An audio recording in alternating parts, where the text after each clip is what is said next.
Isang mapagpalang araw mga kalingap, mga kababayan, at nandito tayo sa malapit sa hospital ng Donsol, at mayroon tayong kukumustahin na isa sa ating beneficiary na matagalan natin itong hindi napapasyalan, at sa ngayon nga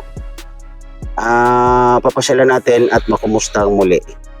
Maraming salamat, Ma'am Bertos Woman, sa lahat ng mga nagiging kaagapay katuwang natin dito sa Donsol. Maraming salamat po sa inyong suporta. Kaya mga kalingap, mga kababayan, tara samahan nyo kami at makumusta ang isa sa beneficiary natin. Let's go!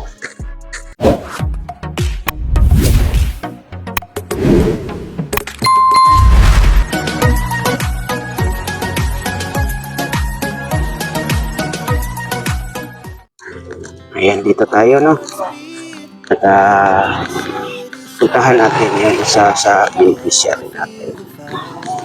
Abangan nyo po. Yan nga, papasok tayo dito sa area na. Laki ng aso.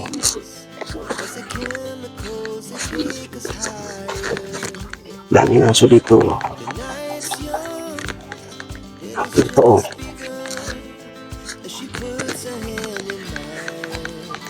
Ito. Di ka na magbaba. Ano to? Patpor. Kasi pag patol, dami patol nila dito. Ayan o, patre. Ayaw, di ba? Ayan ang aso.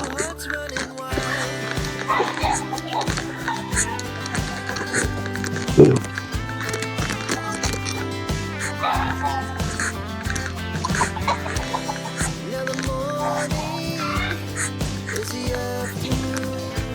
Dito tayo. Dito kaya yun? Tagal na itong hindi napapasyalan. Oh, bagong ligo. Buti pa yung manok na ligo na. Ayan o.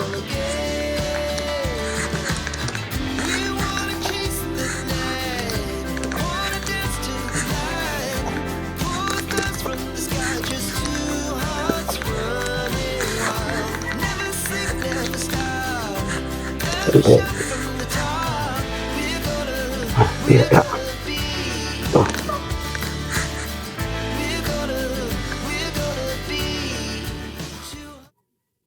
Hello po. Tandaan niyo pa ako, nanay? Ano pangalan ko? Sabi mo, tanda ko lang po sa mukha. Sa mukha lang. Opo. Ito yung, ano pangalan nito? Rian Jade. Rian Jade. Pagkakatandaan niyo, nanay, nung una ko kayo na i-vlog, mga ilang taon na? Taon na ba lumipas? Month pa lang yata ako, mag-1 year. Mag 1 year. Grabe, no? So, ito anong grade na to? Grade 11 po. Grade 11. Salamat. Kaya nanay, ano mo sa dikit mo lang, ipit lang yan. Hawak mo ate. Ano ba to? Hawak mo na po. Yan. Kumusta kayo dito? Anong pangalan uli? Ako po si Cherry. Cherry. Kenzo na po. Ilan taon? 38. 38. Opo. Ilan ang anak? 5. May asawa? Opo. Okay. So, yun, ilalaro ni baby. Ano tong hawak-hawak mo? Bunso or? Bunso po. Bunso. Ilan taon na yan? 2 years old po. 3 months. In 3 months. Ito, pang ilan na ito na anak mo? Pangalawa. Pangalawa. Nag-aaral? Opo. Anong grade? Grade 11 po. Grade 11. So, kumusta ang pag-aaral mo? Medyo okay po. Medyo okay. Bakit may medyo? Kasi po, nabubuli po ako sa eskwela. Nabubuli ka sa school. Bakit naman nabubuli ka? Hindi ko man po alam bakit. So, dapat, mga ganun nabubuli sa school, inaalam mo kung ano yung dahilan at ba't binubuli ka. So, sa palagay mo, bakit ka binubuli nila? Ano sa ng pakiramdam mo, at bakit kanila binubuli? Hindi ka, Siguro po, ang payat ko ata. ang payat mo, bakit? Oo nga, bakit medyo payat ka? Pero mas okay na kaysa noong nakita kita, no? O nga, bakit nga pala uli? Matanong ko, bakit payat itong pangangatawan mo? Kasi po, may ilang beses po ako nagkasakit. Mm-mm. may ano po ako, nagkaroon po ako ng pneumonia. Pneumonia. Pneumonia. Pneumonia. Pneumonia. Opo. Madalas kang ubuhin Opo. o mahina ang ano ng baga. Opo. So ano naman ang ano mo na dito sa anak mo na to? Ano yung mga gamot na ina-apply ninyo at napapacheck up ba ito? Napapacheck up po yan. Yung nakaraan po, nung nagkasakit siya, may nagreseta po sa kanyang gamot na amoxicillin po, yung para po sa ubo niya. Amoxicillin. Amoxicillin. Okay. So tabi ka nanay, konti dito sa anak mo na lang para maano yung mic. Ayan. So yun nga no, may karamdaman para itong si Ryan Jade. Ilan taon na to, nanay? 16 po. 16. 16 years old. Sa lima ninyo na magkakapatid, maliban sa iyo, ikaw yung may karamdaman na ganyan. Opo. Mga ilang taon na yung sumunod dito kay Ryan Jade? Ano po, yung sumunod kay Ryan Jade? 10. 10 years old. Opo. Si I 16, tapos Yung sumunod po kay dun sa 10 years old, 8 years old. 8 years old. Tapos ito na po nag-baby. So bali ilan sila lahat? Yung panganay po, ano na po, 17. 5 po. Asan yung panganay ni panganay? Nag-aaral po, grade 12 sa comprehension. Lalaki babae? Lalaki po. Lalaki. So ilan ang nag-aaral na mga anak ninyo? 4 po, lahat po sila nag-aaral. 4, okay. So kumusta naman yung sitwasyon ng pamumuhay ninyo dito muli? Sa awa ng Diyos, nakakaraos sa pang-araw-araw na pagkain nila, ang Mm-mm. mga pambaon, yung mga pangangailangan na sa school. Kahit pa paano, na ibibigay po naman namin. Ano ang trabaho ni Mister? Tricycle driver po. Tricycle driver. Mga magkano naman ang nagiging income niya sa araw-araw? 300 po. Yung 300, pinagkakasya po yan sa amin. Buti yung tricycle na pinamamasada niya, sarili niya. Hindi po. Hindi. Boundary po, 120 po ang araw. Oh. So, ikaw, ano yung trabaho mo naman ate? Sa ngayon po, kasi simula ko pa lang po ng trabaho, job order po ako ngayon sa munisipyo. Magkano naman ang per month? Ang per month po, hindi po pare-parehas kasi Lunes hanggang Biyernes. Pag may holiday po, wala pong sahod yun. Walang sahod. Opo. So, kumusta itong tinitirahan ninyo? Pag may ulan din po sa loob. Oh, Butas-butas na po kasi. butas-butas na ang loob. Yun nga no, kasi Matagal na po itong bahay, nasa 10 years na po kasi itong 10 years bahay. na. Tagal na. Hello baby, anong pangalan ni baby? Hello. Anong pangalan niya? Oh, Junior. Lalaki. Opo. Kala ko babae So, yun nga, Ryan Jade. Sa ngayon, kumusta ang iyong pakiramdam? I mean, sa ano ng ano mo, kasi nagiinom naman kamo siya ng gamot ate, di ba? Opo. So, ang gamot na iniinom niya, ano yan? Ano po yun? Tuloy-tuloy. Kanya. Tuloy. Isang linggo lang po yun. Pang 1 linggo. Opo. So, wala siyang as in maintenance talaga. Wala po siyang maintenance. Ano ang sabi ng doktor para sa kanyang karamdaman? Kailangan daw po niya ng mag-vitamins para hindi daw po siya maging sakitin ulit.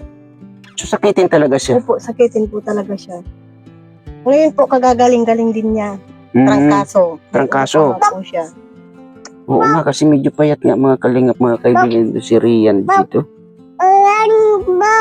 Kumusta ang iyong pag-aaral? Sa ngayon buti nakakapasok ka naman sa araw-araw.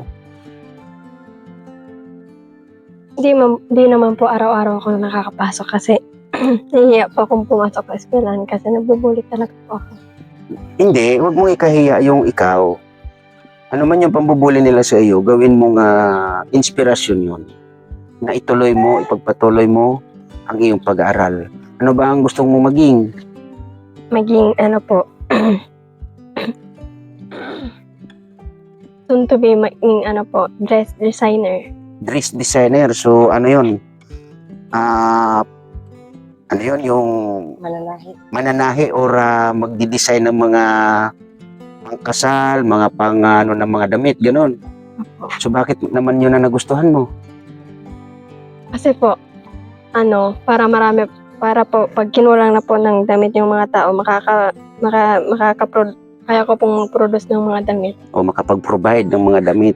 Okay? So, ano ulit ang pangalan ni ate? Cherry. Cherry. Ate Cherry, ikutan ko yung bahay ninyo. Opo. Kaya ano yung mic sa iyong ano. Bigyan mo muna yung iyong baby sa kay ano para magpagkwentuhan natin ang inyong bahay. Opo. So yun nga no kasi itong inyong bahay itong mga kalingap mga kaibigan ng bahay nila ayan as in nakahilig na no. Opo. So ano pala to ate madudulas ka. Opo. Ano pala to ate Cherry parang ano tawag nito? Ayan binubukbok na no. Opo. Ano yan, yung puro light materials. Opo. Light materials po. Tingnan Yan po. natin. Sira-sira na po siya. Oo nga, ano. Butas na po yan. Pag umuulan po, lahat ng tubig nasa higaan namin. Siksikan kami sa isang tabi. Ganon. Opo. Pagka naulan din po sa loob. Wala po kami paggawa talaga eh. Bakit hindi ba kaya ng mister mo na makapag-provide ng Kulang po pagpagawa? sa pang-araw-araw yung kinikita niya para po makapagpagawa ko po ng bahay. So yun nga, medyo matagal-tagal na pala ito. 10 years na po to. Opo. Hilig na nga po siya. Yan, dito tayo mga kalingap. Tingnan natin ang loob. Diyan po kami lahat nagkakasya. Lahat po ng anak ko. Ito. Yung 5 ko pong anak, nagkakasya po kami dito. Grabe no. Ito po. So ito yung si Miming, ano nyo yan? Ito po alaga po. Alaga. Yan, ito po si Jam. 4 years na po yan 4 sa years akin. na. Opo. O bakit Yan may sapin? Diyan po, kasi po yung tubig po, para papunta po doon pag naulan. Kasi lahat ng yan po, butas na po talaga. Tsaka yung po, butas po. Bagay, medyo maliit lang itong Opo. bahay ninyo, no? Butas-butas na po yan. Ano kaya mapapakinabangan dito ate Cherry kung sakasakali maipa-repair? Sakali lang ha. Opo. Ano kaya ang pwede pong pakinabangan? Yung mga haligi na kaya na yan ay pwede pa yan? Sa palagay ninyo? Ito po, yan. Kasi sa dalawa, halos po lahat sira na. Yung mga ganito na lang po ang magagamit itong mga ano. Tapos yung ibang dingding magagamit pa po. So, Yung bubong po, bagsak na po talaga yan. wala na yung Wala na po pangitaas ano? talaga yan Ayun na, pangitaas. nakahilig Bagsak na na na. po yan. So, bagong style itong sawali nyo ha? Ay, may gawa po nito yung tatay ko po kasi nga po, wala nga po akong pambayad. Yung tatay ko po, tinulungan ako na makaano ng kawayan. Tapos yan na lang po, gumawa niyan para may pang dingding po kami. So, hindi ba marunong si tatay mo maggawa ng sawali? Hindi po. Yung anong tawag nun dito sa Bicol, salanigo?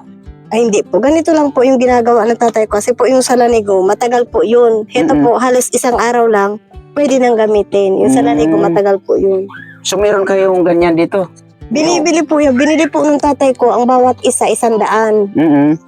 Ay, yung makakapal na yan? Opo. Oo. So, ilan naman yung nailagay niyan? Ilang piraso? Ang kinuha po ng tatay ko, bali, 5 lahat. 5 lahat. Opo. So, pwede pa yan, ano? Opo. So, ano yung gusto mong bahay sakasakali? Yung simple lang po, yung hindi po kami mababasa ng ulan, pagka umuulan, tapos maging komportable po yung pagtulog ng mga anak ko. Yun. Tama, tama. So, yun nga, ano, yung anahaw dito, marami ba? Bawal na po kumuha ng anahaw ngayon I mean, kung bibili. Kung bibili po, mahal po yung anahaw. 300 ang 100 piraso no. 100 piraso, 300. Opo. So, mga ilang daan ang pwede dito ilagay? Lahat po. Lahat po yan nasa 3,000 po yan. 3,000? Dami. Opo. Hanggang dyan po lahat na po yan. 3,000 yan. Yung kabuuan. Opo. Okay, oo nga, kasi medyo malaki pala to. No? Pero yung Opo. kabahayan, ay ito lang. Opo.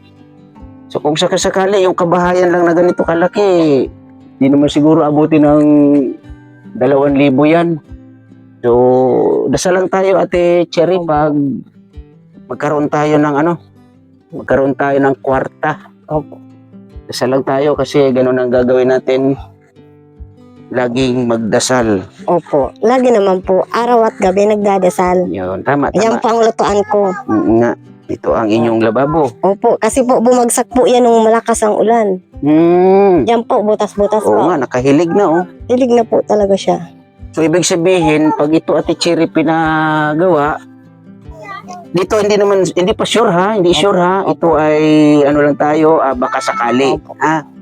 Hindi pa ito sure. Opo. Kung sakasakali ito ay papagawa, ibig sabihin gigibain ito lahat. Opo. Babaguhin talaga ang bahay. Halimbawa po kung gigibain ko pong bahay, ang plano ko po sana kung halimbawa magkaroon po ng pera ng papagawa ng bahay. Kasi po yung anahaw, madali pong masira. Mm-mm. Ang gusto ko po sana, yung pangmatagalan na yung yero. Ang plano Yero. ko po, kahit 10 piraso na yero, kahit maliit lang po, basta po may masilungan po yung pamilya. Kasi po dito, Okay. nasisira po kaagad ang anahaw. So, ang ibig mong sabihin, kung magkakaroon ng Opo. budget, Opo. kahit na 10 yero yung magpagkakasya, kung hanggang Opo. soon, hanggang Opo. saan yun, 10 yero, doon lang yung inyong bahay. Oo, pwede. Kahit po yung pandingding, ang pandingding ng bahay, kahit po sako na lang, basta po yung bubong lang po talaga, yun lang po talagang hinihiling ko na hindi po maulanan yung mga anak ko. Very good. So, hindi ka naghahangad ng marangya o magandang Yung bahay. simple lang po, basta Simple. po, Yan. wag lang po sila maulanan pag natutulog kasi nga po, kaya nakaraan, ang lakas ng ulan gabi. Mm-mm. Lahat po ng anak ko, siksikan po kami doon sa isang tabi kasi nga po buhos yung ulan. Mm-mm. Tapos po, ang hinihiling ko lang po kung may sakaling tutulong sa amin, hindi po ako humihingi ng sobra-sobra. Yung tama lang po, yung kaya lang pong ibigay, tatanggapin ko po yun ng maluwag sa kalooban ko dahil po lahat naman po tayo naghihirap.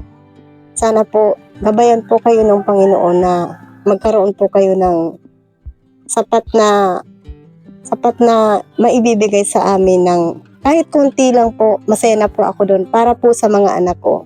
Very good. Maraming salamat po. Yan. So, yun po, no? Mga kalingap, mga kababayan, ang sitwasyon ng bahay nila dito, no? So, sana po, maging, tayo dito, maging, para magtulungan tayo na mapakumpuni naman itong bahay nila Nanay Cherry. Yan, upo kayo dyan, tabi kayo ni, ano pangalan ulit nito? Ang pangalan? Ayan, Jade po. Rian Jade. Ang pinakamaganda kong anak. Yun, yan. Proud si mama mo sa iyo. Kaya Oo, dapat, proud ako. huwag mong isipin yung kung ano man yung nambubuli ka mo sa iyo. Hayaan mo sila, natural lang yan sa buhay ng tao. Basta ang importante, nagpapatuloy ka ng iyong pag-aaral. At Ate Cherry, may konting bigas tayo dito Maraming para sa iyo. salamat. Yeah. Opo, ililipat ko po si Rian Jade sa comprehensive. Hinihintay ko lang po yung grade niya ngayon. Dati, kasi po sa vocational po siya nag-aaral. Napag-usapan na po namin yan na maglilipat po siya ng school. Oh, Magpapatuloy po siya ng pag-aaral. very good. Very good. So, di ba? Ayan, may plano pala si mama mo sa iyo. Kaya, tibayan mong loob mo. Huwag mong isipin ang kung ano man yung mga dumadaan sa iyo na nagpapa-stress. Huwag mo silang isipin. Basta importante ang iyong pag-aaral. Ha? At Ate Cherry, yun lang ang aking masasabi, no? At Rian Jade, magdasal kayong buong pamilya na may pakumpuni ang inyong bahay. Kasi yun nga, sabi ng mama mo, ang kwento ng mama mo ay kung ano ay umuulan sa labas, umuulan din dito sa loob ng bahay ninyo. Tama ba? Opo. So ganun lang, dasal lang tayo, no? Para madinig tayo ng mahal na Panginoon kasi siya naman talaga ang ating sandalan, walang iba. At siya ang maghihimok sa mga nagiging kagapay, katuwang natin dito sa Donsol. At pagdasal nyo po na magkaroon tayo ng mga sponsors dito sa Donsol para sa mga kagaya ninyo ay mabigyan ng konting kasiyahan, lalong-lalo na sa mga pabahay, munting kubo. Sana marami tayong mapagbigyan dito sa Donsol. Yan lang po, Ate Cherry, ha? Pasensya na kayo, no, sa bigas. Yan po ay galing kay... Okay lang po. Yan po ay galing kay Ma'am Bertos Woman. Kaya maraming salamat po. Salamat po dahil po hindi po ako mangurad pang araw na po namin itong kakain. Yun, Saka ba? po, ulam na lang po ang poproblemahin namin. Yun. Ay, siya nga pala, ate, ano ba pwedeng pwedeng itanim dito sa lugar ninyo, dito sa area ninyo? Ako po, totoo lang, may tanim po ako ng kalabasa. Hindi pa po siya namumunga, pero po, nakakakuha na po ako ng talbos. Ginugulay po namin yun. Oh. Tapos po yung, hiling po niya kasi, yung kalabasa, yung pinaka-bulaklak niya, nilalagay ko po yun sa itlog. Tinuturta ko po. Kasi po gusto niya yun. Oh. So maliban sa kalabasa, nanay, ano yung mga pwedeng pananim dito ng mga gulayin? Sitaw, talong, ganun po. Okra, Okra, sili, o sili, tapos yung, ano ba yun? Pechay. pechay, Opo. ano pa? Sa palagay mo? Tapos po, sitaw, Okay. Ang palaya. ang palaya, nag-ano po kami. Okay. So meron kayong mga taniman na pwedeng pagtaniman dito? Ang ginagawa ko po, yung sa mga yung sa sako, Mhm. nagtatanim po ako. Lalagyan ko na lang po ng ng mapagkagapangan ng Oh, magaling, magaling, magaling. So sige. Kasi dito sa Donsol, yung mga kagaya ninyo na willing magtanim ay mabibigyan ng mga pananim. Yung mga seeds or mga buto, mabibigyan po kayo, ha? Kaya hintay-hintay lang. So yun po, no, mga kalingap, mga kaibigan, at lalong-lalo na Ate Dirolan, isa na naman po sa ating mabibigyan ng pananim dito sa ating beneficiary ay si Nanay Cherry. Ito ba si Jade Ann, tumutulong ba sa inyo, Ate Cherry? Opo. Good. Kailangan magsipag. Yun ang importante. Ang pagsisipag, pagsusumikap, tiyaga. Huwag mo pansinin yung kung ano man yung pambubuli ka mo sa iyo dyan sa school. At ayun na nga, sabi ni mama mo ay ililipat ka ng Comprehensive National High School. So yan, sa school na yan ay talagang disiplinado. Hindi ko naman sinasabi na yung ibang school natin dito ay hindi nadidisiplina. Ibig sabihin, mas pinaigting ang pagdidisiplina dyan sa mga estudyante. So yun lang po, Ate Cherry. At pasensya na kayo sa ating naiambag or na itulong sa inyo sa ngayon, At pasensya na rin muli kasi medyo matagal-tagal ko kayong hindi napasalan dito, ha? Yan, ingat kayo parati dito. So yun po, no, galing tayo kay Nanay Cherry. At ayun nga, medyo matagal natin na hindi napuntahan ang pamilyang ito, no? At maraming salamat, Pambertos Woman, sa iyong suporta dito sa Donsol, no? At siyempre, maraming salamat po, Ate Dirolan. Thank you po na marami sa inyo. Biskisnil Channel, maraming salamat din po. At Ate Erin DB, thank you na marami. Ma'am Magalo Mix Vlog, thank you na marami, no? At siyempre, huwag natin kakalimutan laging suportahan Kuya Bal Santos Matubang, Athena Vlogs at Kalingap Rap. At maraming salamat sa Team Kuroda, no? Sa pangunan ni Ate Ana Kuroda. Thank you po na marami sa inyong suporta. Sa Team Tanod, maraming salamat. Lalong-lalo na Ma'am Magalo, thank you na marami. At sa Love and Care, thank you na marami sa inyong suporta, no? Kaya mga kalingap, mga kababayan, sumalit sa aking premier, thank you na marami and God bless sa lahat. Bye-bye! Ingat po tayo parati.